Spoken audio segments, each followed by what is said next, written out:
There's always been space for programmes for young children on the TV.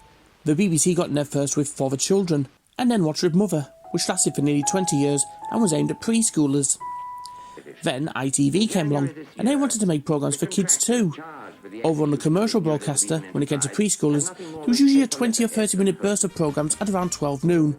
And over the years, it gave way to a whole load of legendary programmes, including Rainbow,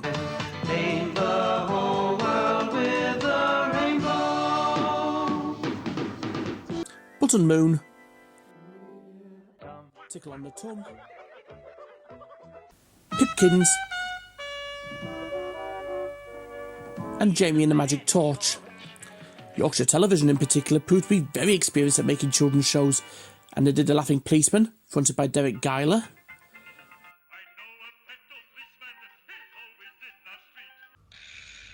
Hello.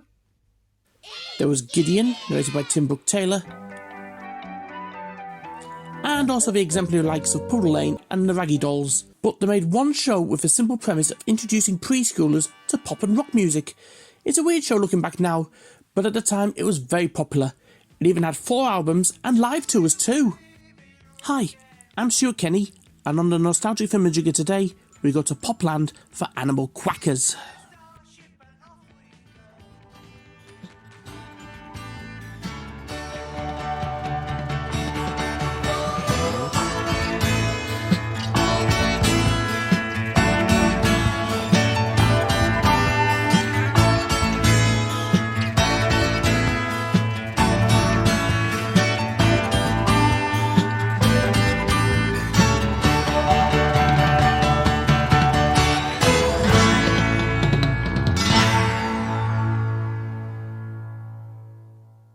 Animal Kwackers, spelled with a KW, was co-created by record producer Peter Eden, who had worked with Donovan in his early days, but by the 1970s Eden had mostly been producing jazz and folk records. But after being sent some music by a guitarist called Roy Apps, who was with a folk band called Heron, that set the idea in motion. The music Apps sent wasn't folk music, but Eden wanted to do something with it. Eden got a little help from a music manager called Bernard Lee. No, not that one. This Bernard Lee used to work for Brian Epstein back in the 1960s, and here, Lee helped find session musicians that led to the creation of the Animal Kwackers. Now, it's a bit of a misconception that it was a UK version of the Banana Splits. It's possible the Banana Splits heavily inspired it, but the Banana Splits were more of a linking device between Hanna-Barbera cartoons, such as the Arabian Nights, Three Musketeers and Danger Island. The Banana Splits was also a half-hour-long show. Animal Kwackers was a 10 to 12 minute show intended for very young children. Yorkshire Television picked up the show in 1975, mainly as a way to take on the BBC's own music for children show, Music Time. What shall I do when the button pops? What shall I do? That was aimed more at children already in school. I mean, it wasn't as if there was no musically themed children's shows on TV. At the time, Rainbow had songs courtesy of Rod, Jane and Matthew. Yes, that's Matthew, as in Matthew Corbett. Granada also did a handful of songs, a sweet 10-minute show where children's songs and songs from popular films and musicals were given a folky airing courtesy of presenters Maria Morgan and Keith Field. What are you doing? Counting your fingers? You should have 10. You managed to play the guitar just then. Oh, yes, I've got 10. I counted them this morning when I got up. Anyways, Animal Kwackers would have a simple enough premise too. A spaceship called the SS Discovery takes 4 animals to a place called Popland, where they perform 3 songs, and each episode had a theme, all linked with a story. There was a lion called Rory, a tiger called Boots, a dog called Bongo, and a monkey called Twang. All very innocent and nothing at all. Oh my god, what's going on with the lion?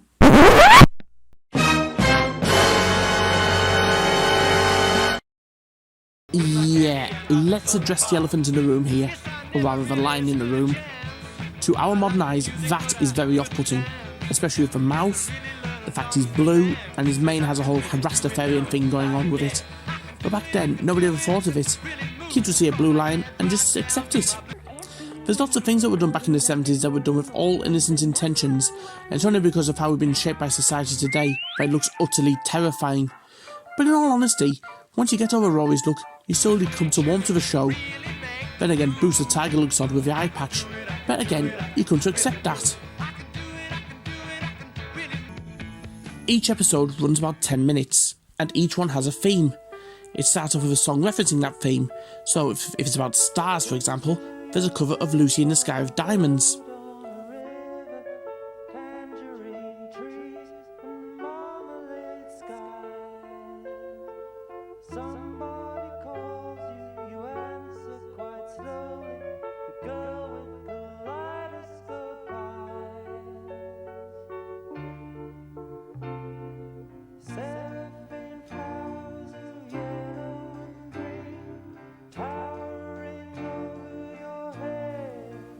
Then Rory proceeds to tell a story, which is introduced with this jingle. Rory, Rory, tell us a story. Rory, Rory, tell it like it is. Have you ever seen a falling star? Well, we have. I'll tell you about it. Rory, now wearing tinted glasses, proceeds to tell a story, told in a picture book style, a technique which has been a staple of children's TV since it began. Most stories have the Animal Kwackers gang coming along somebody who has a problem. And as Rory says... But Animal Kwackers always know how to help. And has solved said problem using a song to help.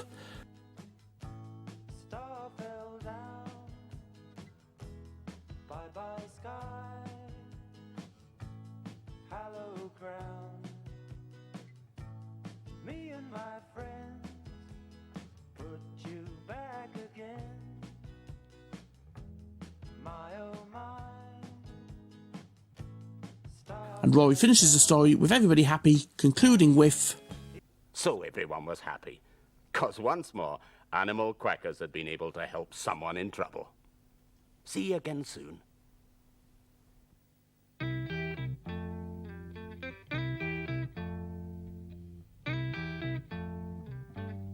Before playing out the show with another song, and then the show ends with the titles being played in reversed. And that's it. Oh, incidentally, Rory's talking voice used during the stories was that of Jerry Cowan, a character actor who's appeared in the likes of Emmerdale and Coronation Street, but was best known as the narrator of the Flaxton Boys. It is the year 1890. Queen Victoria is an old lady now, but still on the throne of England.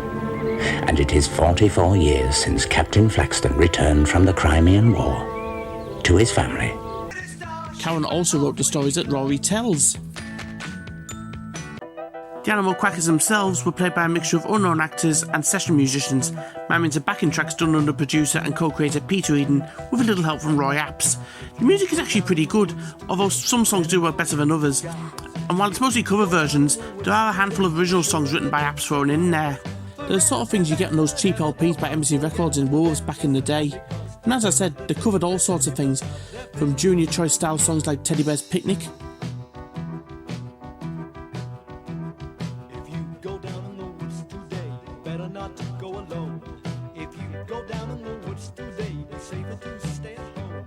For every bear that ever there was will gather there for certain, because today's the day. To them contemporary pop hits like Sweet's Blockbuster. You better beware, you better take care.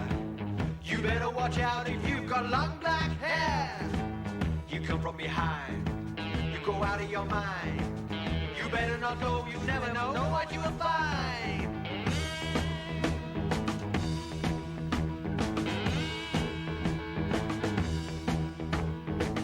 You look in his eyes, so don't be surprised if you don't see what's going on behind his disguise. Onwards, Tiger Feet.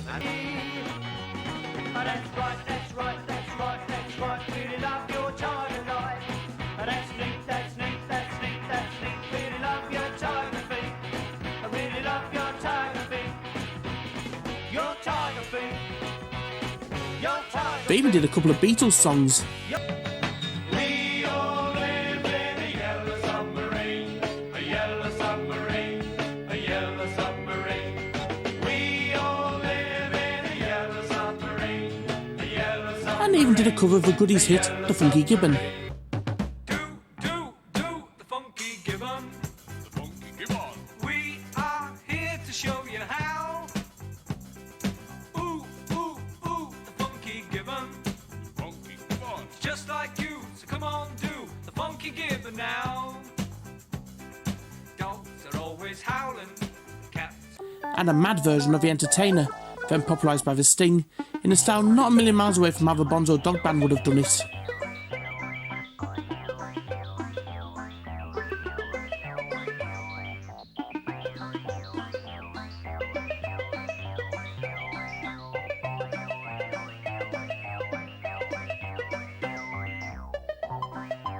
The first series started in September 1975, and it became something of a small hit on the lunchtime preschool slot on ITV, so a second series was ordered, which started a year later. It also led to several spin-off albums of songs and stories from the series. Well, they'd recorded them, so why not?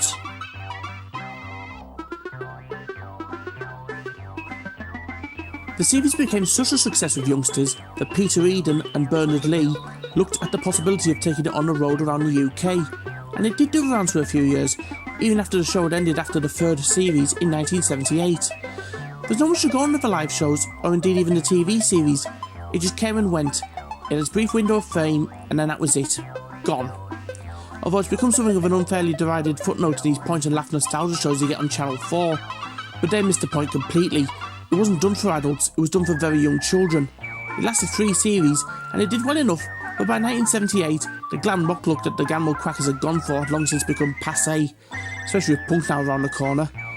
But one plausible explanation is that the lunchtime preschool slot was very desirable, and all the ITV regions wanted to get a show on there, especially the smaller regions, as it would give them good exposure. Animal Kwackers is definitely a product of its time, and while it's easy to laugh at the dated 70s fashions and cover versions of popular songs, and there's even some who are still easily scared by Rory the Lion's look, it has a gentle sincerity to it, and as a show for preschoolers, it does its job. It has the Animal Kwackers turning up to do a few songs. Rory tells a story with a moral and a message about how helping people is always the right thing to do. Nothing more, nothing less. Without Animal Kwackers, you probably wouldn't have had the likes of the Tweenies, so it's not something of a template. But for creator Peter Eden, it would be the last thing he works on.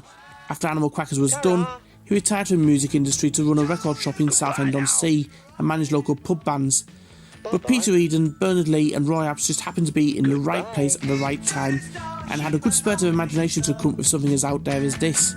But the fact is, they made an effort. They wanted to entertain younger children, and they do over cover versions of the songs too. Even the original songs by Roy Apps are good too. Animal Kwackers is a product of its time, but as a piece of 70s children's television, it's a great way to introduce younger children to pop and rock music.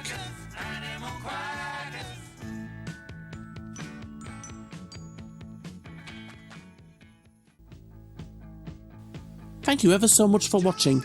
Please subscribe if you'd like to see any future episodes, and check out my Facebook and Twitter pages. I even have a Patreon account if you want to donate and get a credit in any upcoming episodes, or if you just want to see me do specific subjects. Bye bye for now.